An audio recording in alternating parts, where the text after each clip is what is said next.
Hello everyone. यहाँ पे देखिए हम लोग अभी ज्योग्राफी का पेपर सॉल्व करेंगे। आपका हिस्ट्री का और जीएस का हो चुका है। ये पेपर है आपका टीजीटी का, ठीक है, टीजीटी एसएसटी का, जो आपका यानी सोशल साइंटिस्ट का है ये। और ये किसका टेस्ट है? ये आपका पेपर है बीपीएससी टीआरई 3 का, ठीक है ना, उसी का पूरा सॉल्व है। ठीक है, ये कंप्लीट एक वीडियो में ही आपको मिल जाएगा। तो चलिए देखते हैं। हिस्ट्री हो गया है 40 प्रश्न, अब ज्योग्राफी के 40 प्रश्न देखते हैं, फिर 40 पॉलिटी होगा, 40 इकोनॉमिक्स होगा, ठीक है ना। चलिए समझिए, पृथ्वी के स्थलीय भाग के कितने प्रतिशत भाग पर भारत का जो विस्तार है वो कितना है? 2.4% भाग पे है, ठीक है ना। तो नेक्स्ट आ जाइए, भारत की मुख्य भूमि की जो तटरेखा है इसकी लंबाई कितनी है? 6100, 75, 16 है, 5900 है। तो यहाँ पे ध्यान देने वाली बात ये है कि आपसे पूछा क्या? मुख्य भूमि की। दो चीज़ें हमने देखे, ज्योग्राफी ऑफ इंडिया की जो सीरीज चालू करी है एनसीईआरटी की, आप लोगों के लिए वो बहुत ही इम्पोर्टेंट है, ठीक है। और ये सारे प्रश्न वहाँ से कब मिल जाएंगे आपको। और पढ़ाते समय ही हमने मेंशन किया है कि मुख्य भूमि क्या है, संपूर्ण भारत क्षेत्र क्या है, ठीक है। मुख्य भूमि का मतलब कि जैसे ये हमने बना दिया इंडिया का मैप, मान लीजिए, चलिए रफली मैं बना दे रहा हूँ केवल समझाने के लिए, आपका समझाने के पर्पज़ से, ठीक है। ये जो एरिया है ये भारत का क्या, मेन लैंड है। लेकिन यहाँ पे देखिए भारत का विस्तार क्या, ये इंदिरा पॉइंट तक है, जिसको पिगमिलियन पॉइंट भी कहते हैं। इसके जो आप अक्षांशीय मान देखेंगे 6 डिग्री 45 मिनट है, ठीक है ना। जबकि भारत का जो आप पढ़ते हैं 8 डिग्री 4 मिनट से स्टार्ट होता है, और यहाँ पर कितना 37 डिग्री 6 मिनट होता है, समझिएगा, ठीक है ना। तो इसलिए यहाँ पे ये आपका ये जो एरिया है ये मेनलैंड का है। तो जब इसको आप देखते हैं तो ये आपका टोटल 6100 है, ठीक है, जो तटरेखा है। लेकिन जब यहाँ पे अंडमान निकोबार भी है उसको जब मिला लेंगे तब आपका ये 7516 हो जाता है। तो इसलिए करेक्ट आंसर इसका हो जाएगा मुख्य भूमि का 6100 किलोमीटर, ठीक है ना। आगे आ जाइए, देखिए आ गया उसी चीज़ का, इंदिरा पॉइंट की क्या विशेषता है? तो इंदिरा पॉइंट की विशेषता ये है, वर्तमान में यह दृष्टिगत नहीं है, यह ग्रेट निकोबार द्वीप समूह में स्थित है, भारत का सबसे दक्षिणतम बिंदु भी है, और ये आपका ग्रेट निकोबार द्वीप समूह का पार्ट भी है। तो उपयुक्त में से एक से अधिक आंसर आपका यहाँ पे सही है, ठीक है। आगे देखिए 4 नंबर में, गारो खासी और जयंतिया की जो पहाड़ियाँ हैं ये आपका कहाँ पे स्थित हैं? ठीक है, गारो खासी और जयंतिया ये आप जान ही रहे, मेघालय की जो पहाड़ियाँ हैं, ठीक है। इन्हीं में आपका जो है चेरापूंजी और मासिनराम है, ये कीप आकार की जो पहाड़ियाँ होती हैं इसी में आके मानसून आपका फंस जाता है, खूब वर्षा करता है, ठीक है। जलवायु परिवर्तन की वजह से इस समय जो है अभी आपका सबसे मैक्सिमम तापमान अब तक का मासिनराम में देखा गया है। मतलब मासिनराम में जितना टेम्परेचर नॉर्मली रहता था अब तक के इतिहास में सबसे ज़्यादा टेम्परेचर इस समय वहाँ पे था। तो इसलिए ये माना जा रहा है कि जलवायु परिवर्तन का की वजह से वो पूर्व रोपित जो घाटियाँ हैं इनसे होकर कौन सी बहती हैं, ठीक है, यानी पूर्ववर्ती घाटियों के द्वारा कौन सी बहती हैं? तो सतलज और सिंधु, यानी कि ऐसी घाटियाँ जो आपका उत्थान, ठीक है, जैसे उत्थान होता है उत्थान के पूर्व ही ये घाटियों का निर्माण हो जाता है, ठीक है, या पहले से ही इन घाटियों से ये नदियाँ प्रवाहित होती रहती हैं। तो पूर्ववर्ती नदियाँ, पूर्ववर्ती घाटियाँ उनको बोलते भी हैं, ठीक है। इसमें राइट आंसर सतलज और सिंधु हो जाएगा, ये ऑप्शन करेक्ट हो जाएगा। राष्ट्रीय पर्यावरण यांत्रिक संस्थान यानी नीरी जो आपका नागपुर में है, इसके अनुसार भारत में उपलब्ध जल जो है वो कितना जल ऐसा है जो प्रदूषित जल है, ठीक है ना। तो इसमें आपका कौन सा हो जाएगा? 70% जल ऐसा है जो प्रदूषित है। तो इसमें आपका जो राष्ट्रीय पर्यावरणीय संस्थान है नीरी, वो कह रहा है कि नागपुर के अनुसार जो है भारत में लगभग कितने प्रतिशत जल जो है प्रदूषित रहा है, ठीक है ना। तो ये टोटल कितना हो जाएगा? राइट आंसर ये आपका हो जाएगा 70%, ठीक है ना। नेक्स्ट आ जाइए, निम्नलिखित नदियों के भारत में उनके बेसिन क्षेत्र के घटते क्रम में कौन सा क्रम आपका सही है? किस क्रम में? बेसिन का जो एरिया है उसमें घटते क्रम में, यानी कि सबसे बड़ा, फिर उससे छोटा, फिर उससे छोटा, फिर आपका सबसे छोटा, ठीक है, यानी कि आपका अवरोही क्रम में आप कह सकते हैं, ठीक है। तो इसका जो करेक्ट आंसर हो जाएगा वो क्या हो जाएगा? सबसे बड़ी जो आपकी बेसिन है वो किसकी है? गंगा की है, फिर आपकी सिंधु हो गई, गोदावरी और कृष्णा हो गई। ए ऑप्शन यहाँ पे करेक्ट हो जाएगा, ठीक है, 7 नंबर का। आगे आ जाइए 8 नंबर में, निम्न में से किसने 1951 में प्रस्तावित किया कि मानसून ग्रही पवनों और दाब पेटियों का एक ऋतुवार स्थानांतरण मात्र है, ठीक है। तो इसका जो करेक्ट आंसर हो जाएगा ये फ्लोन महोदय का जो कॉन्सेप्ट है, ठीक है, कोटेश्वरम, हैली, फ्लोन, इनकी अवधारणाएं जब भारतीय जलवायु या भारत में मानसून जो मैकेनिज्म उसको आप पढ़ेंगे तो वहाँ पे ये सारी चीज़ें आपको पढ़ने को मिलेंगी, ठीक है ना। चलिए नेक्स्ट में आते हैं। यहाँ पे क्वेश्चन नंबर 9 है। इसमें देखिए दिया गया है कि राज्यों तथा उनके भौगोलिक क्षेत्र के वनाच्छादित भाग के प्रतिशत के युग्म में कौन सा युग्म सम्मिलित है, और ये कौन सा जो है जो IFSR रिपोर्ट 2021 है उसके अकॉर्डिंग यहाँ पे पूछा, और लेटेस्ट रिपोर्ट आपकी यही 2021 वाली ही है। इसके बाद कोई नई रिपोर्ट नहीं आई है, हर 2 साल पे रिपोर्ट जारी करी जाती है, ठीक है ना। तो इसमें जो आपका करेक्ट हो जाएगा, कोई भी यहाँ पे आपका क्या है, सुमेलित नहीं है, ठीक है ना। नेक्स्ट आ जाइए 10 नंबर पे। निम्नलिखित राष्ट्रीय उद्यानों में से कौन सा उद्यान खबरों में इसलिए आया क्योंकि वहाँ अफ्रीका से लाकर 20 चीते जो है क्या किए गए, छोड़े गए थे। तो ये आपका जो है बहुत आसान सा प्रश्न है, ये आप जान रहे हैं, कूनो जो आपका मध्य प्रदेश का है। निम्नलिखित राज्यों के जनसंख्या घनत्व 2011 के घटते क्रम में आपको यहाँ पे कौन सा सही है ये बताना है, ठीक है। जनसंख्या घनत्व के घटते क्रम में तो सर्वाधिक जो पॉपुलेशन डेंसिटी है वो बिहार की है, फिर पश्चिम बंगाल, फिर केरल और फिर आपका यूपी है, ठीक है ना। आगे देखिए 2011 की जनगणना के अनुसार लिंगानुपात कितना रहा है, ठीक है। तो लिंगानुपात जो भारत का वो कितना रहा है, 943 रहा है, ठीक है ना। चलिए नेक्स्ट यहाँ पे ऊपर आ जाते हैं। अब देखिए ये हाईलाइट कर दे रहे हैं, तो ये हाईलाइट के बाद आपको इसका PDF भी अगर आपको चाहिए होगा तो PDF भी हाईलाइट वाला मिल जाएगा, जिसमें आपको केवल आंसर रहेगा, ठीक है ना। चलिए पर्वत चोटियों में से किस चोटी को प्रादेशिक भाषा में सागर माथा किसको बोला जाता है, ठीक है। तो किसको कहा जाता है, एवरेस्ट को आपका जो है नेपाल में सागर माथा कहते हैं।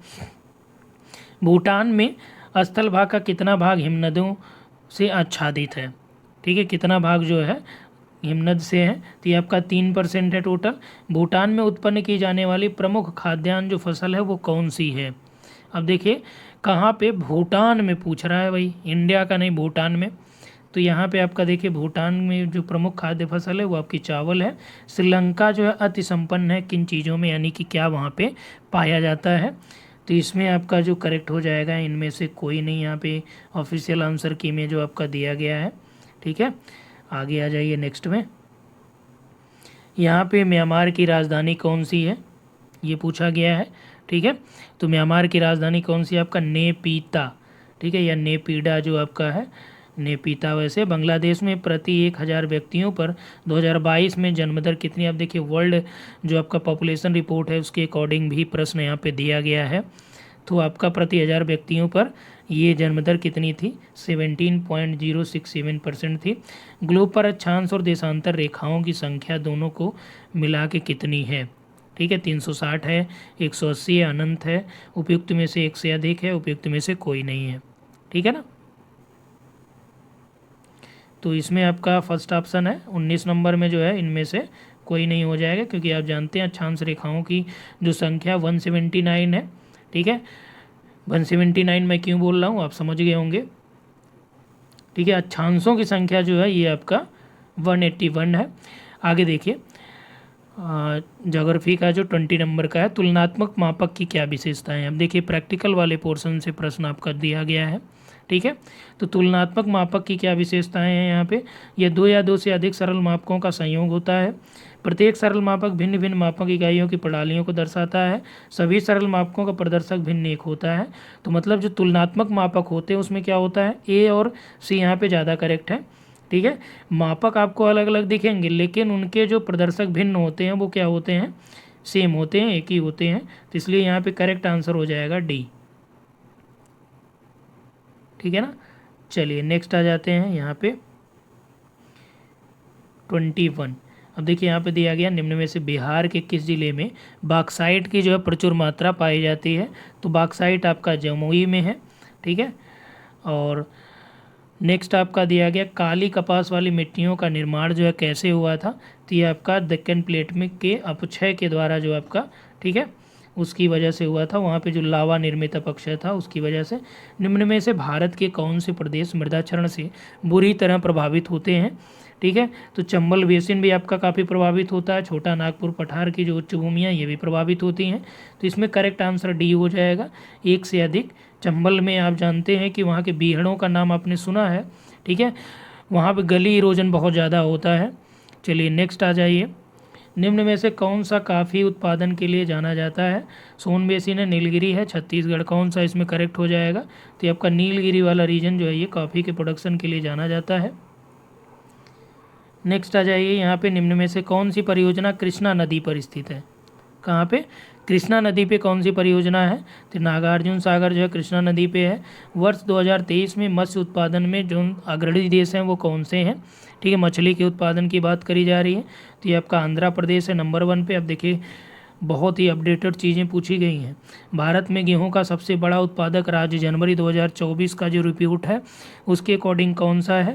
तो ये आपका उत्तर प्रदेश और पंजाब यही रहते हैं। मैग्नीज़ देखिए एकदम लेटेस्ट डेटा आपका है ये सारा कुछ, ठीक है। 28 नंबर का मैग्नीज़ में कह रहा है कि सबसे बड़ा उत्पादक जो है कौन सा है मैग्नीज़ में? एमपी, महाराष्ट्र, उड़ीसा या कौन सा? तो इसमें आपका करेक्ट कौन सा हो जाएगा? मध्य प्रदेश। बालाघाट का नाम आपने सुना ही होगा, ठीक है। निम्नलिखित ऊर्जा समूहों में से कौन सा समूह जो है गैर परंपरागत है? ठीक है, प्राकृतिक गैस है, न्यूक्लियर ऊर्जा है, कोयला है। तो इसमें आपका जो करेक्ट आंसर हो जाएगा वो कौन सा हो जाएगा? सौर ऊर्जा, पवन ऊर्जा, भूतापी। मतलब जो आपका ख़त्म ना होने वाली चीज़ें हैं गैर परंपरागत हैं, जो परंपरागत नहीं है, ठीक है ना। पेट्रोलियम क्षेत्रों और उनकी स्थिति वाले राज्यों के युग्मों के बीच कौन से युग्म सही हैं? G30 में देखिए करेक्ट आंसर कौन सा हो जाएगा? यहाँ पे देखिए पेट्रोलियम और उनके क्षेत्र कहाँ पे है? हुगरी रीजन आपका आसाम का कह रहा है, कलोल क्षेत्र गुजरात का हो गया, लूनेज आपका कह रहा है गुजरात का है। तो इसमें करेक्ट आंसर हो जाएगा एक से अधिक आपका स्थानों और वहाँ स्थित उद्योगों के बीच कौन से युग्म यहाँ पे सही दिए गए हैं, ठीक है। तो इसमें करेक्ट आंसर भी आपका भोपाल में कह रहा है भैबी इलेक्ट्रिकल्स है, भोगई गाँव पेट्रोल इलेक्ट्रिकल, विशाखापट्टनम स्टील या इस्पात उद्योग भी है वहाँ पे, ठीक है। तो एक से अधिक आपका करेक्ट हो जाएगा। अटल सुरंग की लंबाई कितनी है? ठीक है, ये भी अक्सर न्यूज़ में रही थी, 9.02 किलोमीटर है, ठीक है। नेक्स्ट आ जाइए। यहाँ पे निम्नलिखित में से सतत विकास की विशेषता कौन सी है? मतलब आपका सस्टेनेबल डेवलपमेंट की कौन सी क्वालिटी यहाँ पे मेंशन करी गई है? तो आर्थिक विकास तथा पर्यावरणीय गुणवत्ता के बीच क्या हो? संतुलन हो, ठीक है। भारत का सर्वाधिक अंतर्राष्ट्रीय व्यापार किस देश के साथ होता है? ये भी देखिए एकदम करंट के लगभग जो है 7 से 8 प्रश्न अब तक हो चुके हैं जो करंट बेस्ड हैं पूरा, ठीक है। तो सर्वाधिक अंतर्राष्ट्रीय जो व्यापार है वो किस देश के साथ हो रहा है? वो चीन के साथ हो रहा है 34 नंबर पर, ठीक है।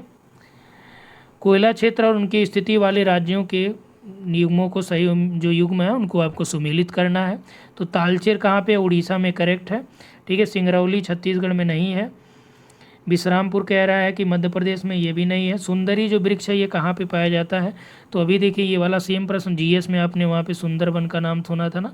तो सुंदरी जो वृक्ष है ये कहाँ पे पाया जाएगा? सुंदरबन डेल्टा पे पाया जाता है, उसी के नाम पे जो है उसका एरिया का नाम ही सुंदरबन पड़ गया था, ठीक है। केंद्र शासित या राज्यों की कह रहा है साक्षरता दरों के घटते क्रम में 2011 की जनगणना के अनुसार कौन सा क्रम यहाँ पे सही है? ठीक है, तो सर्वाधिक साक्षर कौन सा? केरल है, फिर लक्षद्वीप है, मिजोरम और गोवा है, ठीक है ना। आगे देखिए भारत में शीशे का जो प्रोडक्शन में अग्रणी है वो कौन सा देश है, कौन सा स्टेट है? राजस्थान है। पालघाट दर्रा किसको जोड़ता है? देखिए ये सब ज़्यादातर प्रश्न आपके जीएस लेवल के हैं। तो यहाँ पे जैसे अगर टीजीटी का पेपर आप देख रहे होंगे तो अगर आपने यूपी पीसीएस या बिहार पीसीएस का जो प्रीलिम्स का जीएस होता है उसको अगर आप ढंग से पढ़ें तो कम से कम यहाँ पे काफ़ी प्रश्न 40 में कम से कम 20 से 22 प्रश्न ऐसे हैं जो वहाँ से आप हूबहू पा सकते हैं, ठीक है ना। तो कह रहा है कि पालघाट दर्रा जो है कि ये भी देखिए आपका आसान सा प्रश्न है जो उससे रिलेटेड है। तो केरल और तमिलनाडु से संबंधित है, ठीक है।